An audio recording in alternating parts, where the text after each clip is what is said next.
Hey guys, welcome to a brand new episode of Canadian Nerd Talks. Today we will be talking just about E3.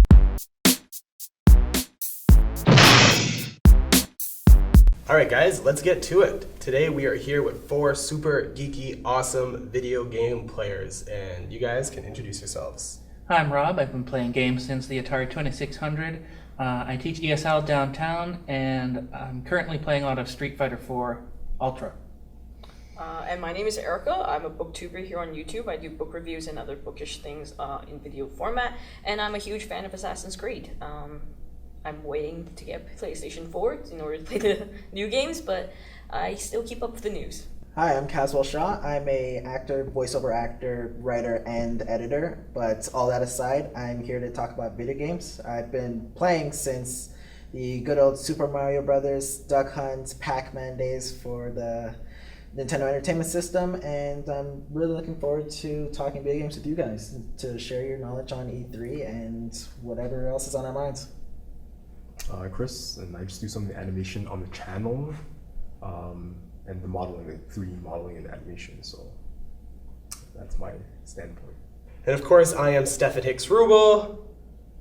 Let's do it! Alright guys, wow, E3. There's a lot to talk about here. Caswell, what was like your favorite part of this year's E3 conference? Wow, where can I start? But for me, I'm an avid fan of Nintendo, so I guess if you want, we could probably start off the Nintendo bandwagon. And for me, the biggest part of Nintendo that really stood out for me is the DLC for Super Smash Brothers. Okay. I was trying to see the replays and highlights of their side of the panel, and really the biggest thing out of that would have to be Super Smash Brothers. And the DLC, my God, I can't believe the DLC they have for that. I mean, my favorite would have to be Ryu from Street Fighter. I still can't believe that is actually going to be a thing. I think by this time it's going to be already out for the DS and the Wii U, right? Yeah. Oh, okay, good. So yeah, look forward to actually getting my new main character. So that's interesting that you were like really excited by the Nintendo conference, because I heard a lot of people were disappointed. And personally, I was kind of disappointed with it too. I don't know about you guys. I didn't even bother looking at it. You didn't even watch it? I mean, they don't even have a proper conference anymore, do they? They have like that... It's like a tournament, right? They had a tournament, but and they have like the kind of direct Treehouse conference, like digital or whatever. The Nintendo World Tournament is pretty much that of Smash and pretty much various other Mario games, right? Mm-hmm. Well, you have a lot of people playing Smash on a daily basis. I mean, I know a lot of my friends are like demons on it. Yeah. And I would certainly get my ass kicked 9 ways to Sunday, so don't even find me in those tournaments. Yeah, that's a good point, because when it comes to hours of gameplay, most people are going to be playing Smash probably as much as they'll play anything else. Absolutely. Yeah. So maybe Nintendo would just focus on one game and that's it. But you can't do that. You can't. You cannot focus on one game. That's genuinely impossible. I like Smash, but I wanted a reason to buy the Wii U, mm-hmm. and I haven't gotten that yet. And I was hoping maybe they would announce like a Super Mario Galaxy 3 or another kind of like 3D platformer Mario game, and that would have excited me. But I didn't get that. I think it's because Nintendo, I don't know if they mentioned it in this year's E3, but I think maybe last year they said something about Nintendo's trying to focus more on, they were trying to compete with the big consoles like PlayStation and Xbox. Yeah. But then they weren't really getting a lot of titles onto their platform, so they now they're reconfiguring their brand, so to speak, to focus more on just family gaming. I was shocked by the Sony conference. Yeah. I don't like Sony as a company, but I like the games that they make. Yeah. So I have a lot of problems with their business models. Okay. But right now, they're creating all the games I've been waiting forever for. So they're making a Shenmue 3, which is huge. That's the Kickstarter one, right? That's the one. Yeah, they kickstarted it. They said if we get $2 million, we'll make the game, basically. They made that in a day, I think. They made $2 million in a day. They kickstarted $2 million in a day. They love that game, Yeah. And I never got to play 2 because it was on the original Xbox. So I need to find out how to get that. But they're making 3, and the original creators on it. I don't think they have the same team. Sega's AM2 team, I think, made the first 2 games, and they're getting another team to do it. But they have the creator on board. and he's got stretch goals for the Kickstarter, like we'll add regions to the game. That's really exciting to me. And then in the same vein, they're remaking Final Fantasy VII, which People are going every crazy time about Final that. Fantasy VII is mentioned, I'm on the message boards Yeah. going, remake this game. Yeah. I don't care So if that you was a don't dream do. come true for Oh you. yeah. Yeah, I have a friend If you who's don't do massive anything Final else, Fantasy just fan. improve the graphics, put it on Yeah. a new system, and I'll play it again. It'll be awesome. Because I played it late, and it was great, but you could see all like I wish it looked better. But I'm just bummed out that Tomb Raider is not going to be on the PlayStation 4. It's moving to the Xbox. I Oh, think. really? Yeah. Because they said the Such they- PlayStation fans. because they originally they're basically relaunching the series, and I think it was like 2 or 3 years ago. They put it on the PlayStation, and then now they're moving on to the Xbox, and it's exclusive too. Really? So there's like not fair. there's no way you can It's play exclusive. It's not That's Yeah. even Well, bigger, they had bigger to- to the face. They had to compete with Uncharted. And what about Microsoft? Any Microsoft fans in here? Minecraft. Minecraft? You have to give it up to Minecraft. That looks cool. That looks cool with the HoloLens. holograms. Hologram. What are they called? HoloLens. HoloLens. Okay. That's where you put the glasses on and you see the buildings like in front You of you. see your That's actual like- crafted world, like right in the world. Yeah, no, I'm not a huge Microsoft fan. You know, I don't have an Xbox, but I was impressed by that conference, Oh, trust me, no one does. especially when they announced like backwards compatibility. Like that's cool, and that's something that I wish Sony would do for PS4, so I can go back and play all the PS3 games that I didn't have the chance to play. The ability to play old games is like a huge 180 from what they did originally, because everyone knows the horror story when it comes to Microsoft, right?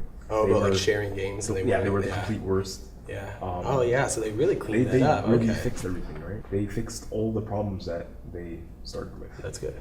That's cool. All right, guys. As usual, we headed over to the Silver Snail to find out what some local gamers had to say. E3 was the other day. How did you feel about what you saw? I'm excited about a lot of things. I just recently got back into gaming because I was out of it for a while, and now I'm got my PS4 and I'm all ready to go back in. I got my computer all hooked up and fixed. I started gaming in the 90s and I was big on the JRPG stuff, so I'm excited about all the Final Fantasy remakes they're doing and the Kingdom Hearts stuff and a lot of the stuff from Square. I'm also really excited for The Last Guardian. Anything by Team Ico, I'd play anything by them if it had their name on it.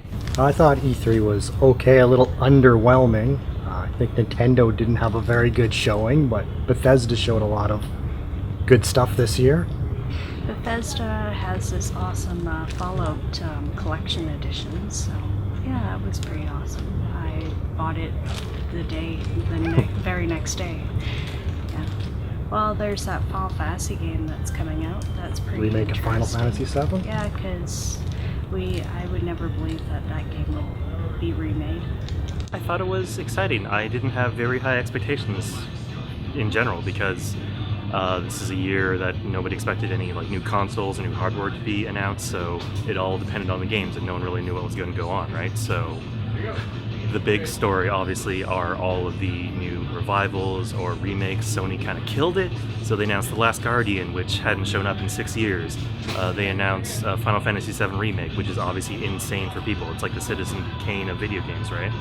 And the Shenmue 3 Kickstarter, which people went ballistic over. So I thought it was really fascinating.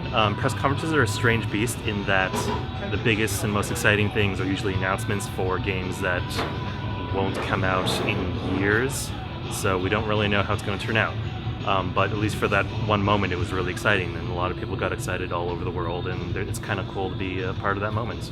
I want to give a shout out to the Canadian game devs that are out there. So like Ben Rivers is out there showing off Alone With You, which is new and exciting. Raphael Van Leerop at Hinterland Games are showing off The Long Dark, which has had an awesome run on early access on Steam. Nathan Vella, Cappy, they're showing Below. Hopefully they're going to get that out by the end of the year, but so far it looks super fascinating. And of course, got to give a shout out to Cuphead that represented at the Microsoft conference, and EA showing off the new Mass Effect from BioWare Edmonton. Always great to see. Battlefront is probably what I'm most excited for. Out of everything I saw, Battlefront, that's the real deal. And I know there's a lot of Yeah, everybody and their hate mothers are leading up going to to it. be excited about that. But I don't know, man. On the internet, like on Reddit and stuff, there's a lot of hate talk about like all the DLC they're doing, and apparently they're not having prequel maps and some other stuff. But as soon as That's I what saw, you call trolls, man. You gotta just wait and see I for know. it to happen. As And soon if as it I does saw happen, that great. footage- If not, then as soon as they showed that Wow. gameplay footage, I was like, I'm in. Looks sweet. And My hatred for EA cannot even equal my love for Star Wars, so it doesn't even matter anymore. so you're not excited for it? I'm totally excited because Okay. it doesn't matter. Okay. It just looks really good. I think they're considering it canon too, right? They mentioned Are that- they? Yeah, Really? you know from the trailer of the movie, Yeah. you see like the desert planet. I forget the name. Oh, with the Tatooine. No, it's not. it's the something new one. else. Oh, the new Jakku one. or some Weird name. Yeah, The new one, it right? came out There's like today, a wreckage of a Star big Destroyer. ship. Yeah, Yeah. and you're saying that some of that is in the game. Like some of that stuff that you see is. So why I it's gotta there. get it. Yeah, I gotta get that it's- game. I'm excited for that. no more answers. Buy the video game. Yeah. What I was looking forward to the most at E3 was like the cinematic trailer for like Assassin's Creed. Because Okay. they always, You're a 'cause big Assassin's I, Creed fan, I right? love that stuff because I studied history at Okay, university. cool. So I'm always nitpicky about how historically accurate it is. But when they announced news like a month or 2 months ago about it's set in Victorian London, Yeah. like everyone, like even if you're not a history nerd, everyone is like fascinated with Victorian London. Yeah. From like the fashion to the Industrial Revolution, whatever, everyone's fascinated. And another thing, there seemed to be like a lot of emphasis on indie games this year, which was pretty great, I guess. Right? Cuphead. Yes. Yeah, speaking of aesthetically beautiful, it's the hand-drawn That's animation, pleasing. and The 1920s. it looks like a 1930s Yes. cartoon. That's and it's really got like a cool. really small development team, I think, and they've been working a Two long brothers, time on yeah. it. They like quit their jobs. They're like, you know what, we're gonna do this, and they drew it by hand. That's the way to They do it. took a It's huge awesome. risk by doing that. I think they did the coding too. Right? I could be wrong, but I think they did. yeah. That's impressive. These two guys are like, we're making this. They mentioned in an interview that they wanted to put all the stuff they liked in games into it, and then they just naturally came onto this like art style, and everyone said they should run with it, and it's really paying off. Yeah, they said like I saw like little clips of it online, and it looks like you know like the old original Mickey Mouse animations from Walt Disney. It looks like it's from that era. That's really cool. What about Street Fighter? I don't know, personally that's like one of my favorite games of all time. So seeing that come back, Oh my gosh, yeah. Yeah, a friend of mine actually was at E3, Oh, wow. and he said it feels great. Like Oh, he it got to feels play great. it? He played it. Yeah. Oh, wow. He That's said it was awesome. great. Yeah. So the story is, So I guess, next kind of season playing between that. 3 and 4. So it's still got some Street Fighter 3 mechanics that people like. So, okay. so he said Ryu is basically Street Fighter 3 Ryu, Oh, and he's I- got his charge Hadoken from 3, and he can parry as one of his special things. I would expect Ryu to be like Street Fighter 2 or the Street Fighter 15th Anniversary Collection on the PS2. I mean, I figured that's probably what they were going to do, but since they're going to have him from Street Fighter 3, that should be as good, right? Yeah. A lot of people loved 3, so it's like a nod to them. So if Street Fighter 4 was like, here's Street Fighter 2 but better, 5 is like, here's Street Fighter 3 but better. Oh, okay. Are you guys Follow fans? I've never played a Fallout, but this trailer looks like BioShock mixed with Borderlands. I was just about to say that. And BioShock's one of my favorite all-time games, so that kind of environment and that kind of musical aesthetic even is kind of in there, and so I never cared about Fallout, but now I do. You know, it looks Cool. fantastic. It does look really cool. All right, guys, that pretty much wraps things up for this episode of Canadian Nerd Talks. Let's just decide who won. Rob, Sony. Erica, I would go with Sony. Caswell, Sony. Chris. I want to say Microsoft, but Sony has the best titles, I would say, so Sony. I'm gonna say Sony too. I'm gonna say Sony. What's that game? Horizon Zero Dawn? Yeah.